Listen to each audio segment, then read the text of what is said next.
They tried clean that they had my back, them boy couldn't name your time and day. I got Broski back, whatever the situation, give me time and place. I've been working on trusting again, they don't know but the time it takes. Salut la team, j'espère que vous allez tous très bien. On se retrouve pour le débrief de cette Game Week 427 et elle n'a pas été fameuse. Je vous montre les résultats des caps. Vous allez voir qu'il y a eu des mauvais choix. À l'inverse, j'ai laissé beaucoup de joueurs en training qui ont cartonné. On fera un petit top flop des joueurs de cette Game Week. Et puis quand même une bonne nouvelle avec une belle T2 en Liga spécialiste. Regardons ce que ça donne. On commence par la bonne avec, comme vous le voyez à l'écran, une grosse perf, mais qui laisse un petit goût amer parce que Boubakary Soumaré n'a pas été bon, tout simplement, avec Séville contre la Sociedad. Ça aurait pu faire un superbe score, parce que je fais quand même 431 points en Liga, avec le clean sheet de Mamardashvili, avec Hermoso et sa grosse perf, notamment grâce à sa passe D, Thierry Correa, fidèle à lui-même, qui fait 82,2 sans score décisif, et puis Rodrigo on fire dernièrement, avec ses 2 buts et sa passe D, qui nous fait tout simplement un 100. Un petit goût d'amertume, mais quand même une T2 à ouvrir. On verra tout de suite ce que ça donne dans la foulée. They tried clean that they had my back, them boy couldn't name your time and day. I got Broski back, whatever the situation, give me time and place. I've been working on trusting again, they don't know but the time it takes. And I've always been DTB, I've never been CLB. Au niveau des tops de cette Game Week, 2 joueurs laissés en training, Edmilson Fernandez avec Mayence. Vous le voyez, il n'a pas été terrible du tout en sélection, étant donné qu'il s'est fait expulser tout simplement avec la Suisse contre Israël. Mais par contre, avec Mayence, il retrouve 59 de all-around, un score décisif avec une passe D. Bon, bien sûr, je l'avais même pas mis en académie, je crois. Dommage, mais affaire à suivre avec Edmilson. Autre top que je n'ai pas aligné, parce que pas pressenti, sous Play Sharper tout simplement, c'est Piero Hincapié.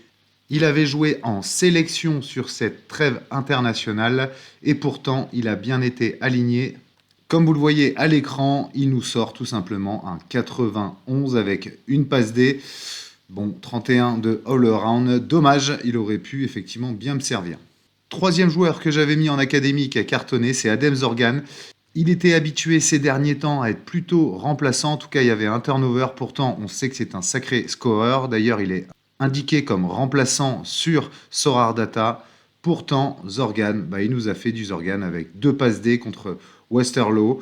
Quand il joue, effectivement, il fait des gros scores. Zorgan, maintenant, vous voyez, dernièrement, il m'a valu quand même 2 belles désillusions avec ces 2 subs-là.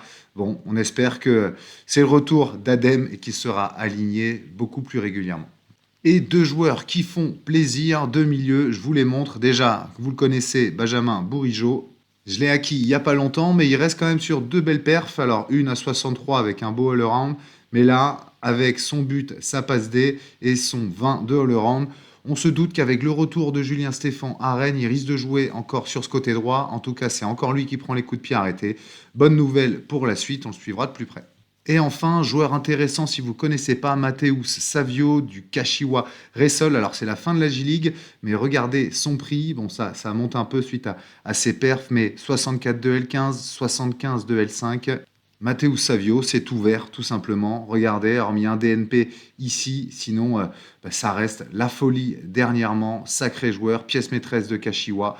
Bon, on va suivre aussi pour l'année prochaine ce que ça donne.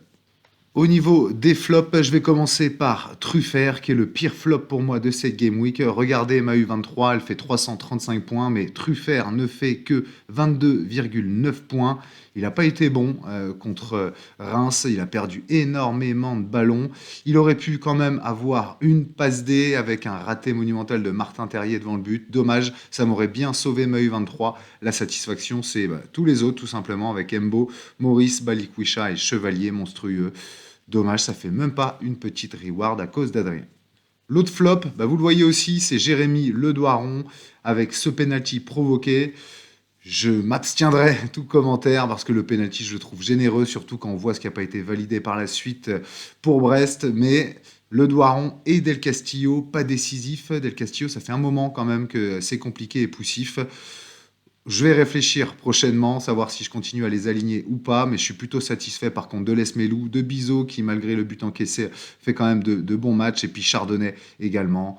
On va continuer à croire à nos Brestois. Bon, la victoire, en tout cas, fait du bien. Et puis, affaire à suivre pour le Doiron et Del Castillo. Et enfin, mon dernier flop, c'est Inigo Cordoba. Plus du tout sur les mêmes standings que la saison dernière. Il me flingue aussi ma Challenger, alors que Koita avait fait le taf, Heinen aussi. Butez et Raspopovic, bon, c'était moyen, mais en tout cas, ça avait scoré. Un bon score d'Inigo Cordoba, et c'était bon. Là, ça fait quand même quelques temps que c'est compliqué pour le Fortuna Sittard, et encore plus compliqué pour Inigo. Et sinon, pour mes caps 240, comme vous voyez à l'écran, Barreal, pas terrible du tout non plus avec Cincinnati. L'essentiel, c'est la qualification de Cincy quand même à la 96e. Mais par contre, Tafsan avait débuté sur le banc alors qu'il était pressenti titulaire. J'espère que ça reviendra titu bientôt. Saloy, pas terrible non plus, mais surtout Mata qui a bench avec Lyon. Ils auraient peut-être eu besoin quand même de Clinton derrière parce que ça n'a pas été non plus un gros match de Lyon. La seule satisfaction, c'est Anto Lopez qui continue à tenir les Lyonnais quand même hors de l'eau, qui auraient pu en prendre plus. Et la Cap 240, c'est une catastrophe. J'avais mis Lucas Fernandez avec Consadole Sapporo, mais les fameux DNP du Japon, il n'a pas joué. Félix Traub a été bench aussi, donc il avait un L15 assez bas, mais ça a servi à rien du coup. La seule satisfaction, c'est Ilan Kebal, encore et toujours buteur, en tout cas hyper décisif sur les derniers matchs, que ce soit passe D ou but. Ça enchaîne. Il va peut-être falloir que je le positionne ailleurs, le Ilan, parce que son L15 est en train de monter très très fort. On verra sur les prochaines Game Week. C'est tout pour cette Game Week. J'espère que vous avez été un peu plus gâtés. Moi, je suis quand même content avec cette T2. On ne repart pas bredouille. Préparation de la prochaine Game Week vendredi. Je vous dis à très vite et bonne semaine de Coupe européenne. Salut. And I've always been DTP, I've never been CLB like